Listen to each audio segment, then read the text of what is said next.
and recycle right to achieve the city.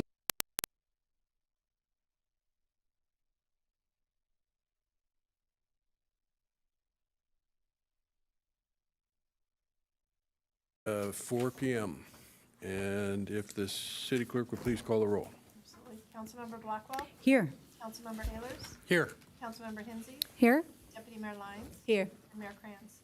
Here. Record will show that all members of the city council are present this afternoon.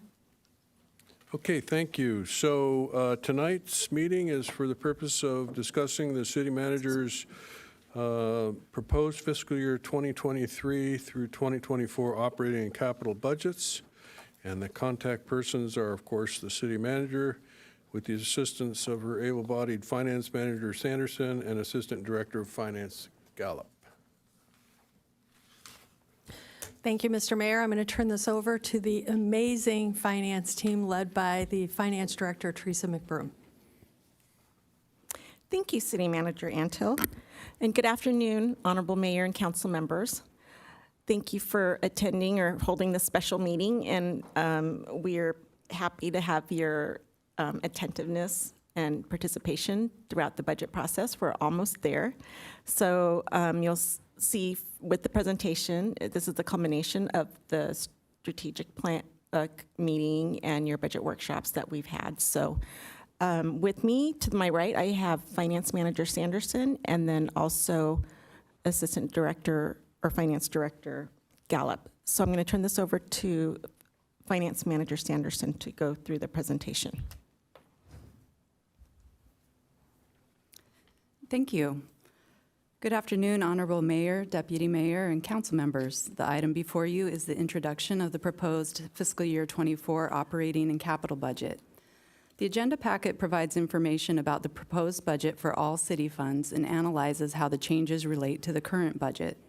This presentation highlights key drivers behind proposed changes to general fund revenue and expenditures. The overall content of the presentation is similar to prior years with more spreadsheets. Actually, we've added a few slides to help orient folks to additional detail that is provided in the attachments. The budget process is a way for City Council to authorize spending through appropriations before the beginning of the new fiscal year on July 1st.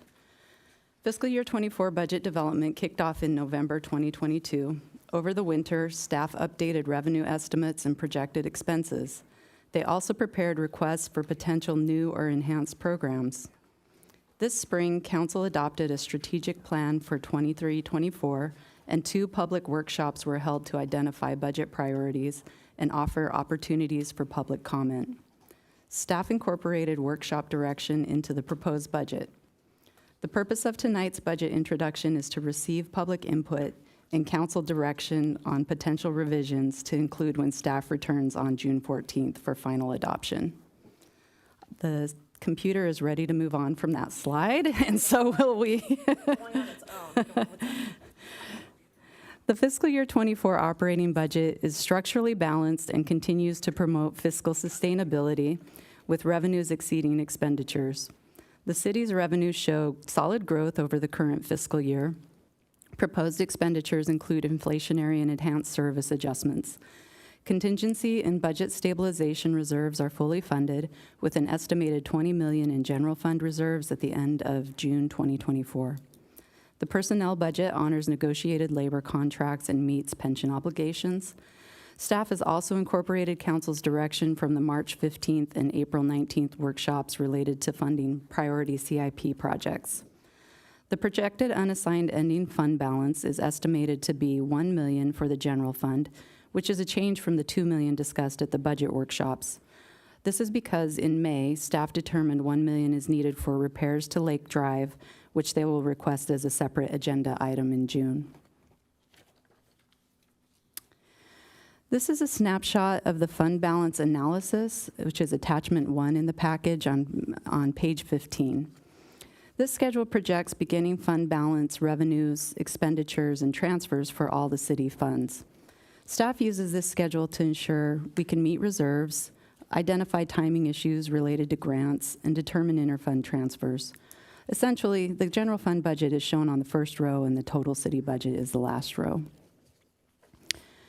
Next fiscal year's total budget for all funds includes estimated revenues of $125.4 million. This represents solid growth over the current year and is primarily due to high property values and the continued rebound in tourism following the lifting of pandemic-related restrictions, which drives TOT and sales tax. Proposed expenditures total $118 million. This funds council's strategic goals and includes adjustments for inflation and enhanced service levels discussed at the budget workshops. Attachment 2, which is page 18 of the agenda packet, summarizes proposed general fund activity in more detail. It also provides context for proposed changes by displaying prior year actuals, current original and third quarter projected budget, along with next year's proposed amounts. As the general fund is the city's primary operating fund that accounts for basic services such as public safety, public works, development services, engineering, parks and street maintenance, code enforcement, along with administrative services required to support these programs. It's the city's largest and most discretionary fund, so we typically focus on this fund. In the proposed budget, estimated general fund revenues total $100.4 million, which is an increase of $4.3 million or 4.5% over the current year budget. General fund revenue is primarily comprised of property tax, sales tax, and transient occupancy tax. Other revenue sources include fees and charges, franchise taxes, fines, licenses, and permits. Nearly 88% of general fund revenue is generated from taxes, with property tax being the largest and most stable source at 63%. The estimated 4.5% increase for fiscal year '24 is primarily due to high assessed property tax values and the annual Prop 13 inflation adjustment set by the county assessor's office at the maximum 2%. Proposed general fund operating expenditures total $90.4 million, an increase of 5.3% over the current budget. This increase includes labor agreements, negotiated contract increases, and inflationary adjustments. It also includes the $1.3 million added during the budget workshop on April 19th, which is summarized in this slide and the report. So moving on to the capital improvement program. Unlike the operating budget, where appropriations lapse on June 30th, capital projects have assigned budget amounts that are not tied to a single fiscal year because the completion of these projects can take up to several years. Each year, City Council appropriates funds to individual projects via the capital budget. The budget appropriation stays on the project until expended or returned to the funding source. Council also approves the multi-year CIP plan, which helps identify future funding needs for capital projects. Attachment 3 on page 22 of the packet provides two views of the 5-year capital plan, improvement plan. The 3A, which is by type, it provides the best picture of specific project and strategic priorities. By fund, which is 3B, is what finance uses to assess resources needed based on the funding source. With that, here are 4 points to keep in mind as we review the CIP plan and capital budget. The proposed capital budget appropriates funds for fiscal year '24 only. Future years are programmed into the CIP plan, but are not funded until each subsequent budget adoption, which is another way of saying it's only a plan. Projected amounts are only a plan, which we revisit each year during the budget workshops and introduction. Amounts are not budgeted for future years because funding is not yet available. Also, other activities occur throughout the year, which can impact the plan, such as off-cycle appropriations, grant awards, emergencies, or reprioritization. The CIP plan focuses on projected funding in the next 5 years. It's not an inventory of active projects, past activity, or future aspirations. The city has a number of active projects with prior appropriations and work in progress that don't appear on the plan. These updates are communicated in different formats depending on the purpose and timing involved. For example, engineering staff frequently update status on the city project's webpage, and they also prepare capital projects by status, also known as the donut list of priority projects. The plan also does not reflect all funding committed to capital and work projects in prior years. To communicate this, Finance produces an annual CIP budget book and a quarterly budget status report with appropriations to date and available budget. CIP status through March 31st will be included in the third quarter report. Having said all that, moving on to what is the plan? The budget introduction focuses on information needed to plan ahead and make funding decisions for the next fiscal year. The 5-year CIP plan projects $57.4 million in CIP appropriations through fiscal year 28. Of this, the general fund's projected to contribute $8.7 million, or about 15% of the funding. The proposed fiscal year 24 capital budget includes $14 million in project appropriations for all funds, and of this, the general fund will commit $3.6 million, or 25% of the funding.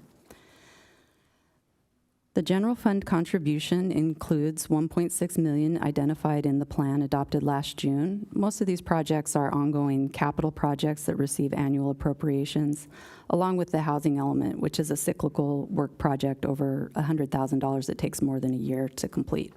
So we put it here instead of the operating budget. The proposed capital budget also includes $1.9 million added during this year's budget workshops. And these changes are a good example of why we revisit the plan annually. This helps the city adjust to changing economic conditions, reflect council strategy and community priorities, leverage grant matches, and adjust the plan if other needs arise, such as storm drain repairs impacted by weather emergencies in the current year. And last but not least, an updated capital projects by status list is included in the agenda packet as attachment 4 on page 31, and printouts have also been provided to council and the public. As we reach the final slide in the presentation and near the end of the budget cycle, I'd like to thank all the members of council, public, and staff who've defined strategy, shared priorities, and input all the data needed to create the proposed budget. This afternoon is an opportunity to receive input on the proposed budget and provide direction on revisions for staff to incorporate for final consideration and adoption, which is scheduled for June 14th. This concludes my presentation, and staff is available for further questions. Very good, thank you. So,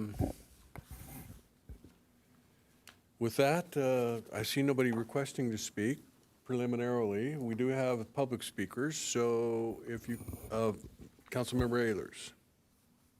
Couple of preliminary questions.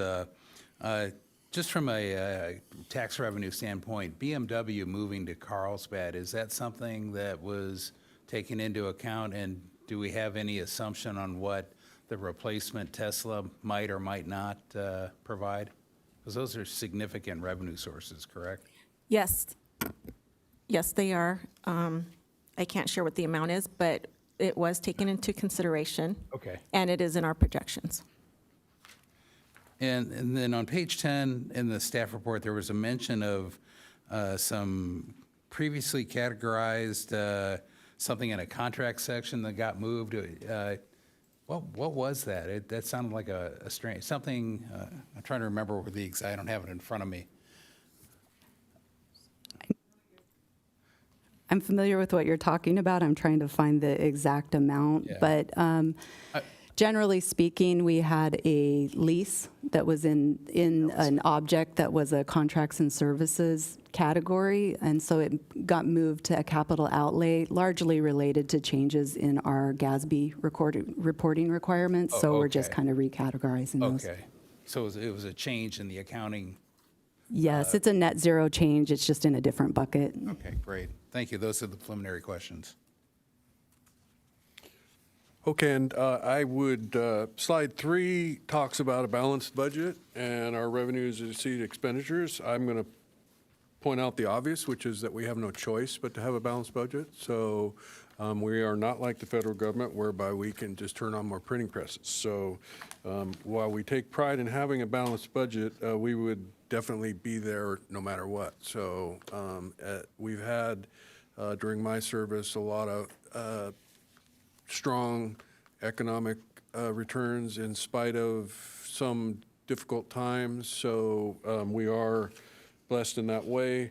I think the other issue that's very important to point out is the budget stabilization reserves, as well as the contingency reserves. It's great to have those. And so I'd like, obviously, many millions more for capital improvement projects, but it is what it is. That's how we have a balanced budget. Councilmember Ehlers, did you have another question? Yeah, just a clarification on normally we've had, like this year, we've had the $2 million unassigned in addition to the rate stabilization or the rainy day fund. The bottom bullet on the current chart up here, is that mean that instead of 2 million going forward next year, we only have 1 million? Is that what I'm reading there? Or is that an additional million over the 2 million unassigned? No, it's the first item that you mentioned. So we always plan for 2 million, but this emergency came through while we were working on the budget. Okay. And so it'll be taken in the current year, but it'll affect this year. And so that's why we're saying in the next, So budget it's it'll be down to $1 $1 million. And I know from a previous discussion, there's the potential we may get reimbursed for the 1.5 million and that, but it takes a full year for that to happen. So towards the end of this fiscal year, we might get something back that could be repopulate this with an additional 1.5. Yes. Potentially. Yes, Can't count that's on it. correct. And actually, our city engineer will be meeting with FEMA and probably in a week or two, and we'll find out more then. But even when they determine the amount, it'll take about a year and a half to receive that money. Okay, great. Okay, public speakers, please. We do have two, Donna Westbrook, followed by Scott Campbell.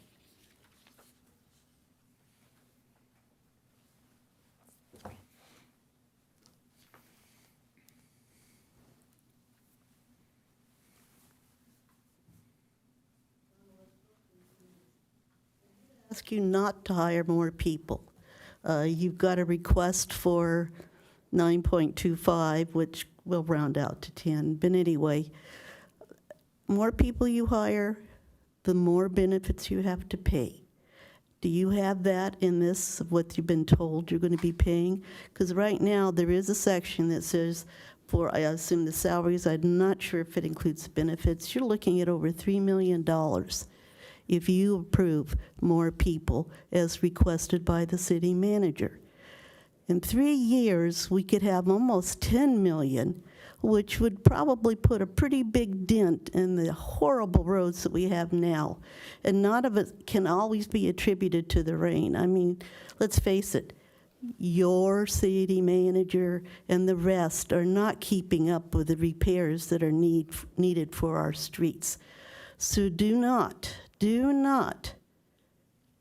say yes to more employees.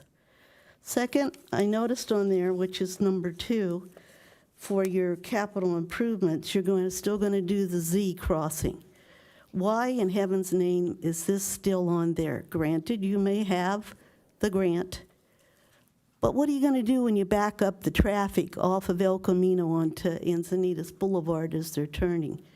It's not a thing that you need, that's drastically needed for safety or whatever you want to say. And yes, you can bring up instances, but for the most part, it's not needed. You've got the crossing at Encinitas Boulevard and El Camino, and a little farther down you have the other crossing. Now, if you're trying to be kind to people, you are setting up a hazard that says, hey, cross me here. And whatever happens, we're responsible, even though we put it into our resolution. And you have to remember that the latest court ruling on that, we are not responsible, doesn't keep you from liability as a council.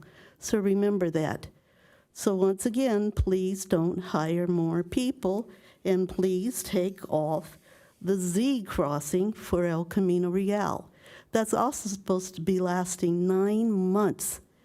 9 months of construction to put in a crosswalk. Oh, that reminds me, we're going to have a traffic signal. So, leave it stand the way it is. If it's not needed, don't do it, and it's not needed. So remember, no more people, get rid of the Z crossing. Thank you. Scott Campbell will be followed by Elena Thompson. Good afternoon, council and staff. I've had an opportunity to meet many of them. It was a year ago that I was up here, and some of you were here, and I talked about nitpicky little things, but they all add up because we don't have much discretionary budget. The Moonlight Beach Pump Station, a year ago it was 1.5 million, now it's 2.1 million. This goes back to 2019, it's still not fixed. These little things could fund some of these projects that we want to do. Property taxes, again, are up just because of the 2%, not because of extra sales or anything. Consider that. Sales taxes are down. I said that last year. TOT taxes are up 9.7%. I said this last year.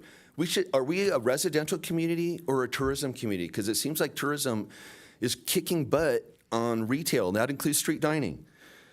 What is our community character, residential or commercial? We have some of these other revenue sources. Franchise fees, it says it's going to be down by 0.06 million. Charges for services are going to be up. That's maybe part of the new fees. Fines are going to be up. But you know what? We make substantially more money, order of magnitude money, from gasoline taxes, our share of gasoline taxes. Yes, gasoline, hated gasoline. And from human waste. It says 3.2 million we make as our share of the human waste. Those are huge. But what I really have to offer you is an opportunity for more revenue. Based on rental space downtown Encinitas between, say, D Street and F Street, that's $84 per square foot per year. I would say street space probably is worth $95 if the building itself is $84. I did a little math, and at 8 feet wide and conservatively, just between D and F Streets, that's 393 linear feet. 3,144 square feet. That adds up to $298,000 in revenue that nobody's collecting and we're paying for. That's 11 of, say, like 29 establishes. That's just between D and F Street. Doesn't count south part of downtown. It doesn't count Leucadia. So that's $600,000 in revenue that nobody is making. We just did street slurry, and guess what? We missed the parts where the wood is. Thankfully, they cleaned up where the orange barriers are. Take that money and spend it on the parks and undergrounding. We're doing this undergrounding with the fiber optic. It hasn't hit District 1 yet, at least in where I live. Can we get undergrounding as part of it while we're digging up? I'm going to run out of time, but these are really positive ideas that I'm offering you. Thank you.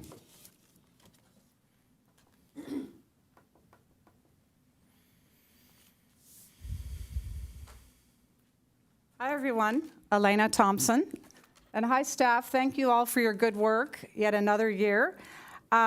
I used to be on Bike Walk Encinitas, and for 10 years, we were always asking the council to staff a position for a mobility manager. So I was very happy to see that in the budget. And if there's one new hire that you do make, please make that one. I think it would be a really good idea, and it would help reduce collisions, accidents, and lawsuits that the city is faced with, and also help resolve a lot of the bad designs currently in existence and being designed at this time in our city. And that position, I might suggest, gets placed in the Public Works Department. Not an expert in this, but Parks and Recs, it seems like a really weird place to put a mobility manager. So, and I'd love to see the focus continue in the budget with the streetscape.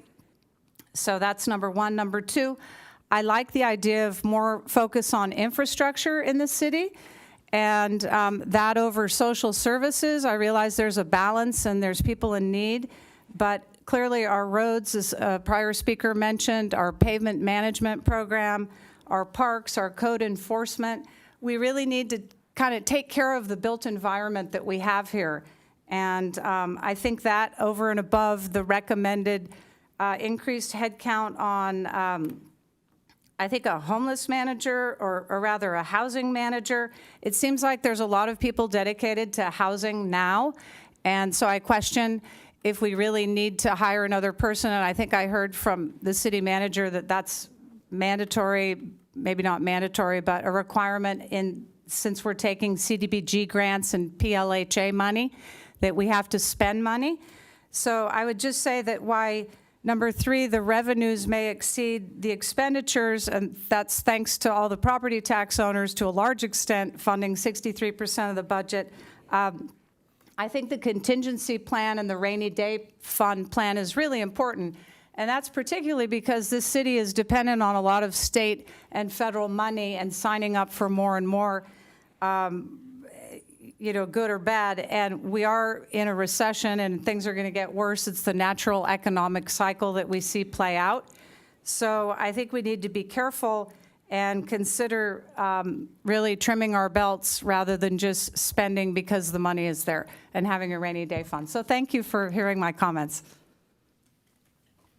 And that does conclude public comments. Okay, thank you. So appreciate the public's input. We also got a number of letters via email, and I thank the public for all of those. I think given the fact that this is, the third time we've had a conversation about the budget, I think that there are not any surprises in here, and certainly one of the biggest struggles that I've had with this budget proposal was related to FTEs. And from where I sit and observing the city for the last 10 years and the work that the city does and the length of time it takes for some things and the focus that this city council has asked the city manager to turn her attention to, I think that the request for additional personnel is appropriate. So while I am certainly sensitive to the impacts that has on our general, or on our budget, and specifically related to the pension obligations that we incur by hiring full-time employees, I think it's necessary. I will point out that with our planning department, we attempted to address some of the personnel, some of the workload issues with temporary hires, and it failed miserably. It was a revolving door. People that would come in on a temporary assignment would get picked up, hired permanently at other jurisdictions, and we would bring in another person and have to start over, retrain. It's not a good look for the people who are the customers of our Development Services Department to have their fourth planner on their project. Overall, I think that what we're seeing here, especially with regards to the human resources part, to be appropriate. I also would say that specifically to Atlanta's point regarding the social services, I did submit, a friend sent me a photo of some homeless folks hanging out at Swami's, sleeping on the bench. I used my Encinitas app to report them. I received back from the homeless services manager through the My Encinitas app this report. Homeless service manager responded to report and encountered 3 people experiencing homelessness. 1 person experiencing homelessness denied services but agreed to clean up trash in his area and relocate to a more suitable location. 2 people experiencing homelessness were transported and provided an intake assessment that resulted in housing placement by the end of the day for both individuals. So our investment in these positions is necessary. And we have these, if not daily, certainly weekly, situations where we are able to make a big difference, not only in the lives of the people that are experiencing homelessness, but the residents who live here and are fortunate to have a home here, that they don't have to encounter the homeless on their daily travels through town. So again, I'm going to strongly support the work that we're doing with regard to our homeless action plan and the personnel that are currently doing that. Deputy Mayor Lyons. Thank you, Mayor Kranz. I appreciate you profiling that experience you just did with using our new app for reporting and on the feedback that the app provides. We're really trying to promote this, and I think our staff has worked really hard at getting a better interface, more immediate, and a good response back to citizens who want to report concerns. It's nice that that was profiled. I do have a couple general things and then a specific thing. I do want to respond, just to be clear that, and I think Mayor Kranz did this also, but if it wasn't clear, I want to say that I do think we project our new full-time staff with the costs of benefits. And could you confirm that, Teresa? Yes, Councilmember Lyons, that is correct. It includes benefits. And just to address, maybe that's your next question. I'll wait for your next question. Oh, okay. It probably wasn't. I did want to profile, but feel free if there's something missing that you want to add. I did want to profile, some of our speakers were saying things associated with we have a lot of need. Our roads aren't in good condition yet. We can do better. We're not spending money on these other infrastructure things. And at the same time, I also heard public comment say that maybe we don't need to get any more TOT tax. Maybe we should be careful about what we're saying we want in our community as far as how we get our tax revenue. And I just want to point out that that's a push and pull on the same thing. You know, we need more income, we need more revenue, and we have a lot of needs. So we're always, is probably one of our biggest responsibilities as a city to judge how we bring money in and then how we spend money. So our budget study right here, our decision-making is not, it's not just on how we spend our money, but we really need to be conscious about what is going to be asked of our community in the future for bringing more revenue in. Because if we continue to have high demands, we will want to be creative about how we do that. So I want to remind people that we have formed an infrastructure task force to help us answer that question specifically. And we hope to be better informed about what those options are once the task force completes at the end of this year. And I look forward to that, and we'll be looking at revenue generating solutions when the task force concludes. So I'm happy about that. It may include things like taxes. It may include us really considering our own economic development. Where are we getting our money from, and can we, how do we balance that with who we are as a community? And then also accessing partners for funding. And there's some very creative ways that that's done through public-private partnerships. The only other large-scale or kind of public comment that I heard was about undergrounding and utility lines. Scott, thank you for that. It's a pet peeve of mine, but and so I've pushed on that a lot. But the current installation that's going in is for high-speed fiber that's going in underground. And the more our technology goes in the direction of underground high-speed fiber, the less we'll rely on overhead utilities. So we do have ways to aggregate people behind getting utilities undergrounded if communities are interested, and I know a lot in my district have approached me about doing that, and many of the neighborhoods in my district have gone that route to solve the undergrounding of utilities in their area. I hope that wasn't too much off topic, but I did want to respond to the public comment. And so my two specific questions are, one is on page 9 of the presentation today, which is the fiscal year 2023 general fund expenditures. And I see, and I'm happy to see, all these items still consistently listed here. And I just want to ask a specific question about the increased habitat stewardship funding. One of the things you said is that not everything is always captured on these kinds of spreadsheets. And that is one I didn't see captured. If it's captured there, could you please let me know where? But if it's not captured on that spreadsheet, how will that then move forward to our official decision on budgeting? How will that one item? So that program is budgeted in the operating budget within the Parks and Rec Department. It's usually part of their maintenance budget. So in order for us to make sure we're tracking, I think, and this is maybe, if we bring something up and we say, yes, we're going to fund it, I think the public, and I know I, need to see it as a line item in the operations budget instead of just brought into a larger budget. Is that possible?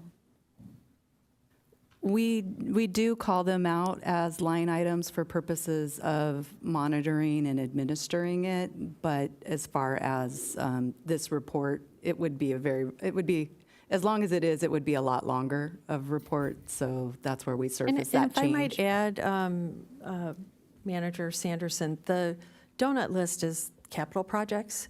So the way that we keep track of those items that are programmatic or operational programs is via account numbers, that each one has a number assigned in those programmatic budgets. So it is something that's tracked. The native plant program already has a line item in the budget, so this will be added to that. Right, good. I'm glad to hear that. I'm not seeing it today. That's why I asked that question.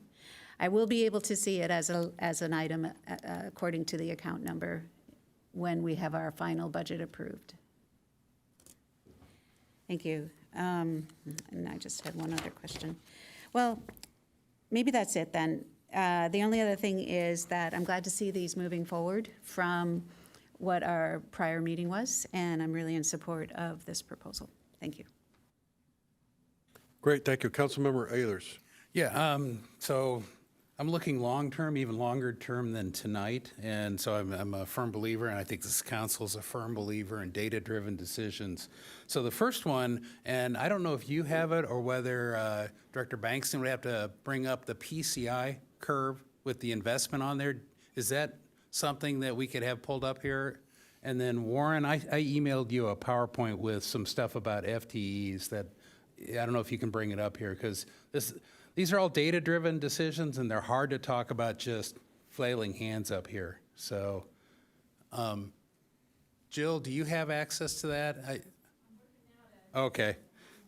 So I'll do it in words first, and hopefully we can catch up with but in one of my briefings, actually in multiple briefings, and I think in previous councils who've seen the PCI curve, which shows the pavement condition index, and overlaid on that is the investment per year that we are making into pavement. And it's roughly $4 million a year for the last, 3 years or so. And the PCI index peaked at around 73 or 4, probably about 8 years ago, and has been dropping steadily since. So I understand we won't make a change probably tonight, but I want this council to start thinking longer term and think, hey, come next year, what are we going to do about pavement so that we aren't attaining our goal of 80, and maybe that's too lofty of a goal, but we certainly shouldn't be dropping continuously. And the curve I'm thinking about has been dropping in history each time it gets measured, but it also is projected to continue dropping. And we're talking roughly $4 million a year being invested, and I think the numbers that were quoted to me were, we might have to really bring it back up, invest $10 million, 1 or 2 years, or we could look at just upping that $4 million in future years to 5 to maybe 6, so that we're keeping up with the inflated cost of repaving and slurrying, because I think right now we're actually continually falling behind. And I think in combination with that, we're also probably underinvesting.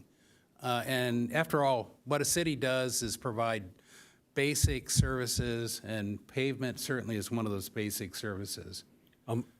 Jill, while we're on that subject, I have mentioned already previously that it's likely that we're going to need to spend more money.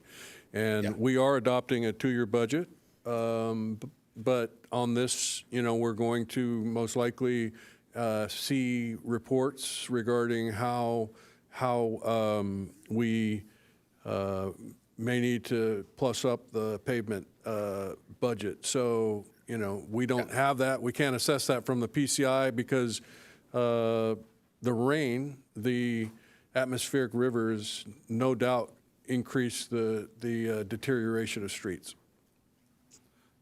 Well, of course, I'm talking about pre-rain. was the trajectory. So, but my point being that, and it sounds like we're in agreement again, and I think it's a one-year budget this year, right? Didn't we switch to a 1 year?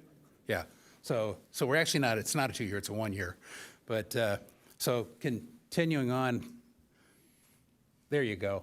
And this is, and so you got to note immediately, if you can't read the bottom of the chart, if once you get to, I don't have a pointer, but there is a predictive, like the right third is predictive. So really where we should be concentrating on is, notice how in the far left in fiscal year 13-14, we started low and ramped up and hit a peak around fiscal year 17-18.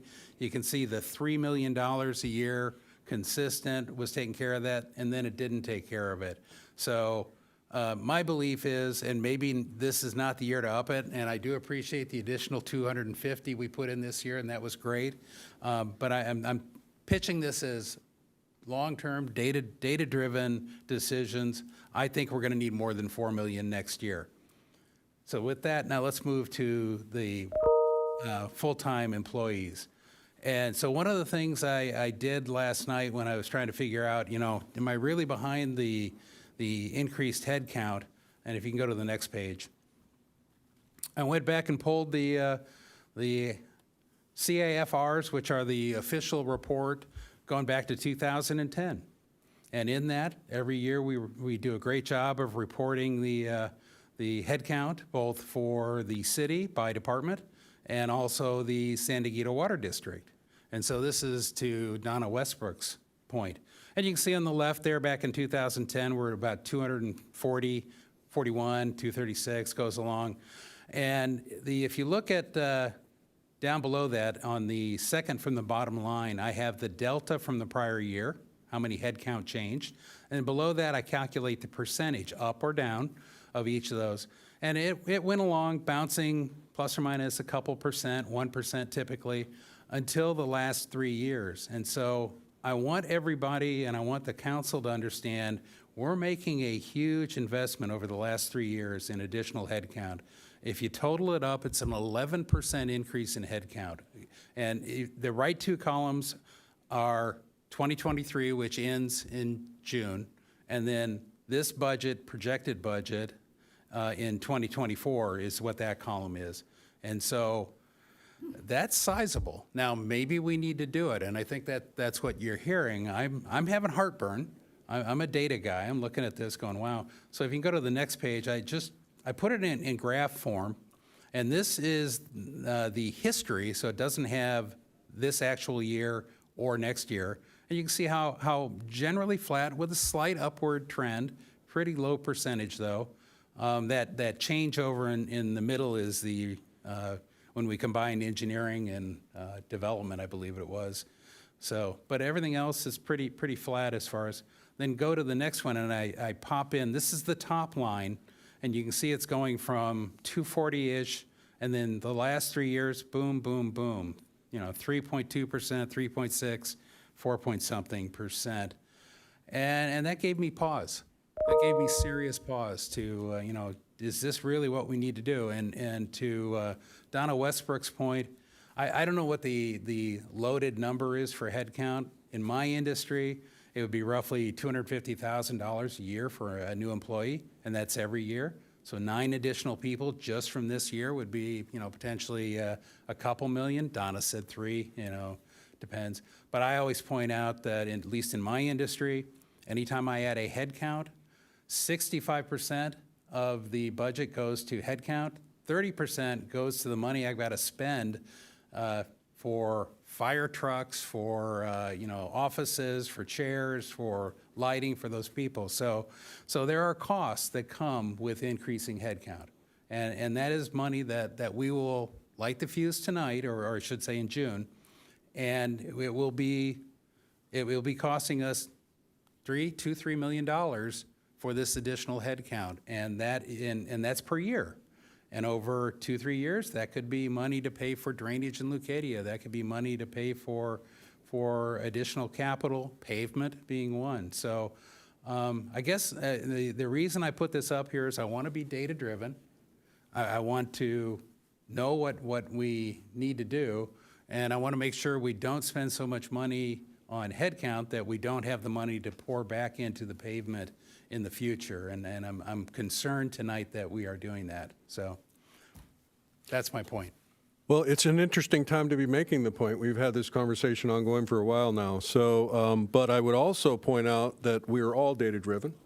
I think that for me, having been involved in these conversations every year for the last 10, I wasn't necessarily needing 10 years worth of history. I can appreciate that this is your first budget, so that helps to put it into perspective for you. There's no question that the city has been doing more, and it kind of matches the adoption of the housing element and the need for more personnel in the Development Services Department. So the other thing that your data lacks is the information that is provided in the staff report, which says that, the FTE for the development services there is a net zero because they're going to eliminate an intern and cap revenue offset. Yes, the new management analyst is a full FTE. Yes, the fire captain for training is a full FTE. New marine safety is a full FTE. So there are 3 new senior lifeguards, 2 FTEs, but it's a net zero because we're converting temporary lifeguard hours to FTE. For the new facilities specialist, for Pacific View, it's 1 FTE, but it's converting a .75 part-time contract staff budget. Yeah, and that's all And taken. so there's some PERS in there. Yeah. But, If you can go back to sheet 1, not the title, but the second one. I took the numbers of the total full-time headcount for the city from the budget report. So it's taken into account the netting that you're describing where we're reassigning people. So it is based on the actual numbers. But then you just said there's 9 and that's $3 million, but it doesn't add up. Your data is wrong. Well, no, I took it straight out of the report. So maybe the action is out of here before June is to qualify that. I sent this late last night to city manager so that she could check my numbers, and I don't know if you had a chance to, Pam, on my numbers. So I actually responded. We had a hard time trying to figure out your numbers. We don't generally recommend mixing projected budget, and ACFR because they're all different snapshots in time, so I did respond to you. Yeah. So I think, and I also suggested that you look back at what the council priorities were in terms of code enforcement, increased services and development, quick build program, Vision Zero, a whole bunch of programs that really enhance the community, but we don't make anything. We're people, our budget is people, and the people do the work and pave the roads and save the lives. So it's a little hard to just take a snapshot. So from 2009 to 2024, what we're projecting, we have a 15% increase over that 14 years. Most of it is in the last 4 years. Okay. I would suggest if you go back and look at those council discussions as well as the materials, at least during the time period that I was here, it was to address the backlog of things that the council felt was important. Everything from code, and we felt is important in terms of we ask our departments, how can we serve this community better? And we're getting really behind on a lot of things. So the frugalness of my predecessors, I think, has been at a disservice to this community as it's grown and the requests for services have grown. We are a community that has not slowed down in terms of development and permits, et cetera, but it takes people to do all of that work. So there's a bunch of information that I pointed you in the direction of, but I don't know.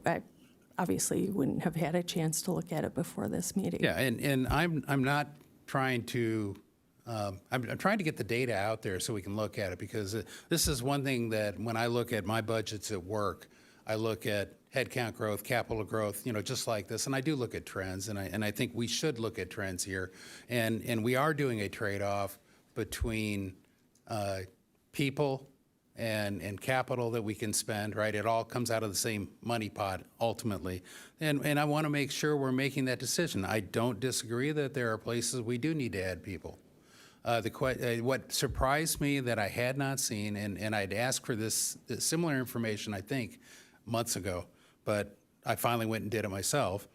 And what I hadn't understood yet was that the prior 2 years had significant increases on par with what we're doing here.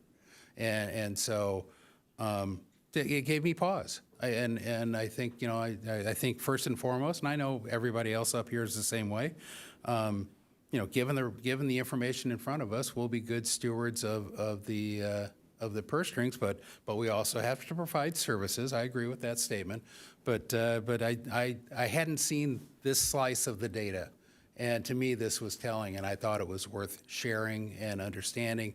And you know, for every 4 people we save $1 million roughly in my mind, and you know, that's $1 million here and $1 million there, and there are other things we need to spend on too. So. I would simply, pavement being one of the key ones. I would, thank you, Councilmember Ehlers. I would simply submit to you that our staff has reached a juice to squeeze ratio where even if you put more money into engineering and pavement, I don't have the staff to do the work or manage the work. So I think the council has spent several years, the last few years, taking a look at that and looking at the data that we've provided on what we need and the number of hours. I think the fire chief talked about the number of hours of training, which exceeds the number of hours in a year for one person, et cetera. So I think there is a lot of data out there, and it's a great question. I would simply submit that the staff here in Encinitas has been a ragtag team for several years with very frugality of adding people.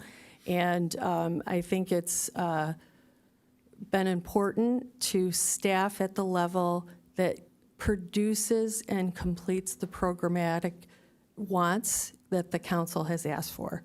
So it's very hard to jump in, I think, brand new, and we're happy to provide some additional information. I apologize, I just couldn't do it today to get all of those. And as I preface this discussion early on, I'm doing this as much for long term. I think for next year, I think this is the type of plot I would like to see. I want to understand each time we add headcount, so I'll keep it up. But I want to keep track of where we're going with headcount and services, and you know, with this approval, assuming everything goes forward in June, then I would expect to see delay times through planning dropping back into normal ranges and things coming. And I wholeheartedly support Mayor Kranz's comments about the difficulty of hiring contract to do what really is a knowledge-based job that you have to grow into that knowledge base over time. I 100% agree with that. So don't misconstrue this data with saying I wouldn't hire anybody. That is not what I'm saying. I'm saying I want to honor the data-driven decision-making of this body and help push that along. But we need to understand we're making a trade here. Well, and you it's a big one. mentioned development services, and I will tell you that last year, their data actually showed that we should add 6 planners, and we added 2. And so I probably am going to come back after the budget adoption and probably near in mid-year and provide that report of the year plus of that service. And I don't think we're done asking for positions. I don't want to, I'm not going to promise you today that we're not going to add positions. The city has really moved from adolescence to adulthood, and we're doing big city things now. So, and I would love to welcome and love to see that justification for 6. And one of my goals today was to understand, are we under asking even at this huge increase? Because yeah, you could argue exactly like you did that the flat 10 to 15 year period in there was too low, and it caused actually operational problems over time. So Yeah, and your data, you know, your spreadsheet game is strong. Very impressive, all the Excel work that you did there. My data is like when we get the proposed budget, and I see there's one FTE, that is data, and I say, not another one. And so now we're up to, the numbers here, and, we were at the numbers last year, and, I think it boils down to, making the case that we need those positions, and I think that has been made for me. I get others might disagree. I know the long-term implications of hiring more FTEs. Councilmember Hinsey. Thank you. So just a couple high-level comments on the process and where we're at with this budget. And one is reflecting onto where we were this time last year, where we had a room full of people who had a lot of comments about the things that we weren't funding in our budget. And so being that we only had 3 speakers today and 1 visitor shows me that we've done a really good job of including the things that the community has asked for. So that includes investments in quieting the rail. It includes investments in rail crossings. It includes investments in La Costa Avenue and streetscape, the money that we've borrowed and continue to pay for. So it gives me a good feeling that we seem to have caught all of those priorities in this budget and to be on the verge of adopting it in a way that feels good for a lot of different people who are frequent flyers of our city hall.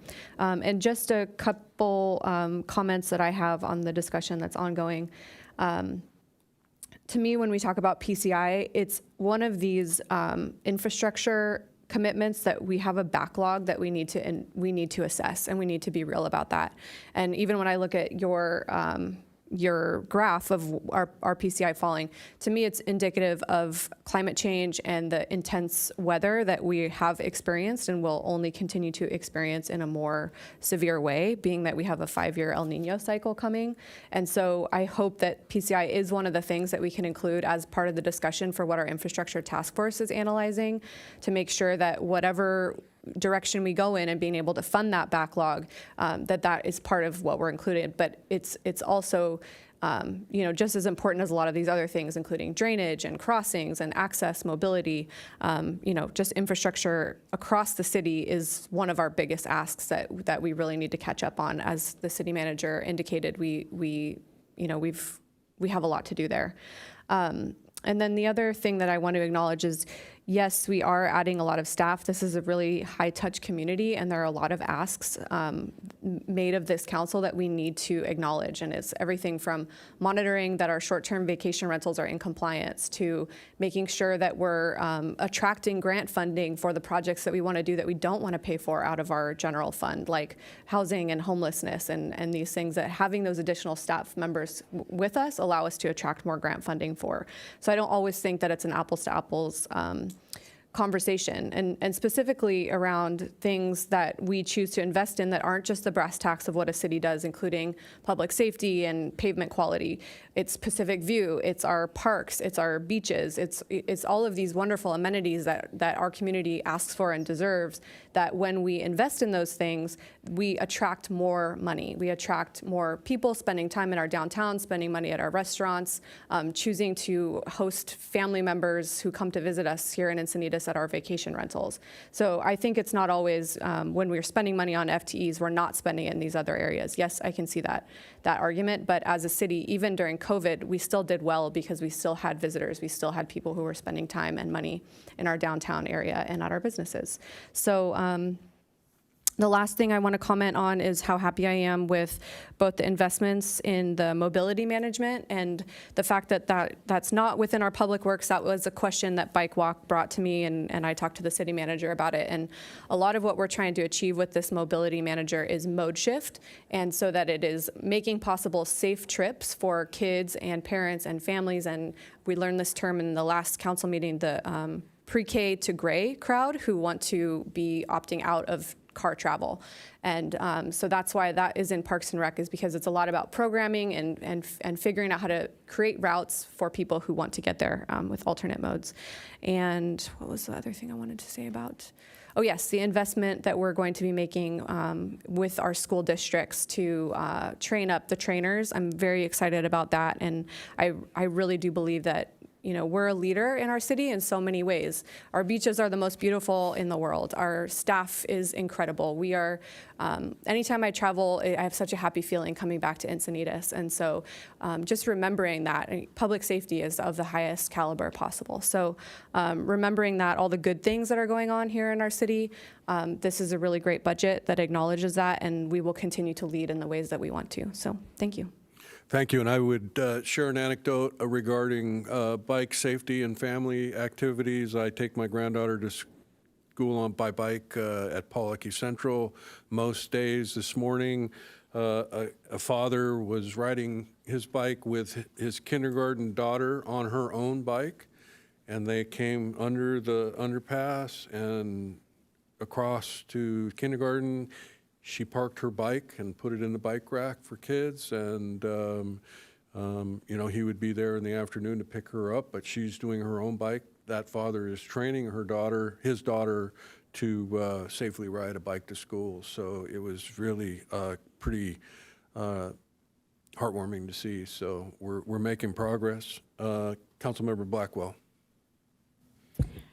Thank you. I don't want to repeat everything that's been said. I really agree with it. I like where we've ended up with this budget, especially the things we've been able to cover on page 9, including the new staff, and page 18 in the report.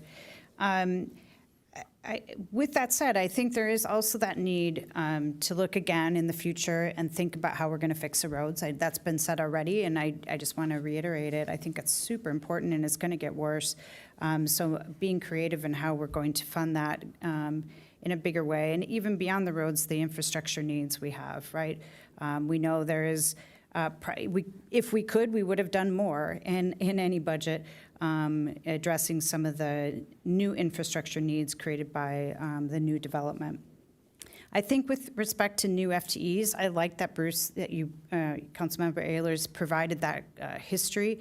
I think that would be a good add when we're looking at requests for new FTEs, is that we have a bit of that history year over year, and also the context of why we added some of those heads. That's what's probably missing from the spreadsheet, because I think the needs did grow, and we've got to acknowledge that, and it's important context. And I think even on page 9, where we listed those FTEs in this staff report or presentation, it'd be helpful to know what the all-in costs are from the finance team, because I think what's listed there is maybe just the direct salary, not the all-in costs, and you could even put it in a parenthetical next to it. That just gives full information. So, and the last thing I would just say is I really appreciated those comments about, in addition to thinking how we're going to spend our money, how are we going to earn or have more revenue? So thank you, Scott Campbell, for bringing it up. I mean, there are some additional areas, including looking at that on-street dining and what we can do there. So, the city's going to continue to change, but the needs are only going to continue to grow as a result. So I appreciate that this council's being as creative as they possibly can be with a limited budget. Thank you. Thank you, and I would point out that indeed, from where I sit at least, the outdoor dining will not continue unless that space is being paid for. So that is indeed my hope we can get to the point where that is an opportunity. Deputy Mayor Lyons. Just briefly, I only want to add what has not quite been touched on yet, and that is that we're covering the needs of our community, and I think we're doing that in a really responsive way. So I appreciate that we're getting that feedback from our community. So, and we have been doing that maybe in a slightly more responsive way recently.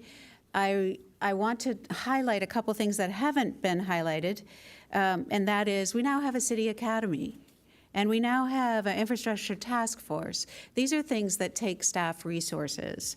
Going back a little bit further, maybe this is going to then address some additional staffing over the last 6 years or so, but we now have a gold standard climate action plan, and not only that, a climate action plan implementation plan.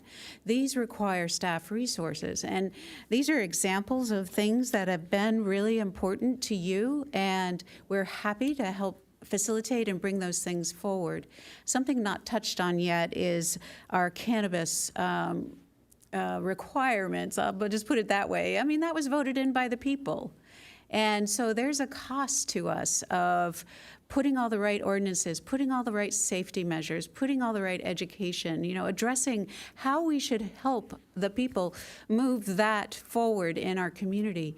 So if we take the opportunity to look at what we've done and what we've been asked to do over the last 5 years, I would in this case agree with our city manager that we're probably still behind in the number of staff we need to really handle this. But I'm okay with having a mod. I know, and that was risky, but but you're still not going to get it, Pam, this year. But no, I'm just making a joke. But the fact is that we are people with a lot of expectations and a lot of great ideas. And if we can help make those happen, we want to do it. And we want to be conservative and with how we spend our money. And so we're trying to hit that right balance for everyone. Thank you. I think that, the point you're making there is that we need to be good stewards of the taxpayers' dollar, and I think we are doing that. And I did want to ask Bruce, I wanted to make sure that if you have any asks about, if you have any positions that are being proposed by the city manager that you wanted to talk about, I'm happy to talk about them. If it was an informational piece and you're okay with what's being recommended, then we'll know, I suppose, when we vote. But Really? Yeah, and I am not down at that detail yet to determine whether the individuals, I just wanted to make sure we understood. At least in my opinion, we are currently, much like we were underinvested in people, we are also underinvesting in capital and repair. And I mean, you and I did the walking tour down in the canyon of the storm drain and got very firsthand knowledge of some of the corrugated metal storm drains in Encinitas, and we're hitting an age where I should say the pipes are hitting an age where they're going to begin failing. We saw with the heavy rains that we had quite a few, half a dozen sinkholes around town. And so I think that that's a third area that I will want to look into. As much as anything, for preparation for next year's budget, I'd like to understand the aging of our stormwater system and understand, how many dollars per year should we be allocating to not just stormwater repair. Right now, we're on a reactive basis, and we doubled it, and I applaud and support that. But my question is, it might have to be 10 times that number. It might have to be, instead of $500,000, it might have to be $5 million a year going forward. So I think over this year, again, keeping the longer-term view, that I want to build an understanding for the infrastructure work, and this fits very well with the infrastructure task force, because I think they're going to come in with recommendations, but we also have to have the, I'll call it the portion of the infrastructure that is not obvious, the storm drains, sewer, and of course water, and the San Diego Water District. So it was more. I was more interested in informational, so that we all realize both halves of the equation. oh yeah, very aware of it. Thank you. And I couldn't agree more. Not only do we have aging corrugated metal pipe, but we have no pipe where there should be a lot of pipe. And so, the question is, would you put in the new pipe before you fix the old? The problem that we've had for years in this city is that the list of needs, not wants, needs has always been much higher than the capital available to address those. So, and as the city manager alluded to when she was talking about her staff, you don't go from $4 million worth of road repairs to 5 or 6 or 7 million without needing more help. One person, may not be able to manage that many more projects. Every project that you want to do, you got to have more people that are in-house working on it. So, looking at the agenda here, this is a review. We've received public input, and do you feel like you have direction? This is an actual budget introduction, Yep, so yep. we're asking you to make a motion in a second to Okay. introduce the budget. All right. It doesn't say that, but I will move approval of this draft budget. I will second that.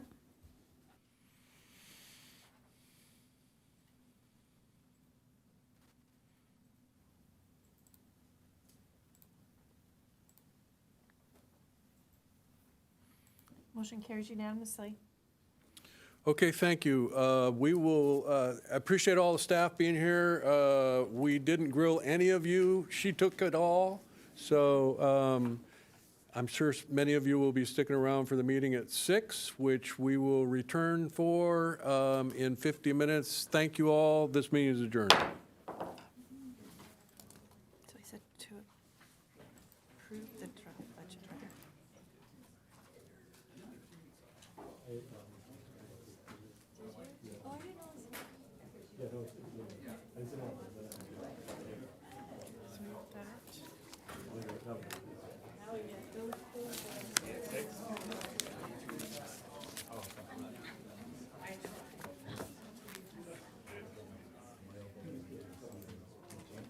Sounds good. Are you here tomorrow or next week?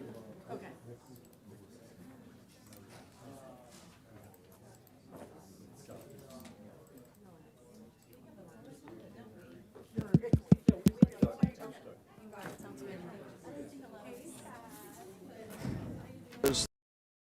Driving force behind this entire thing.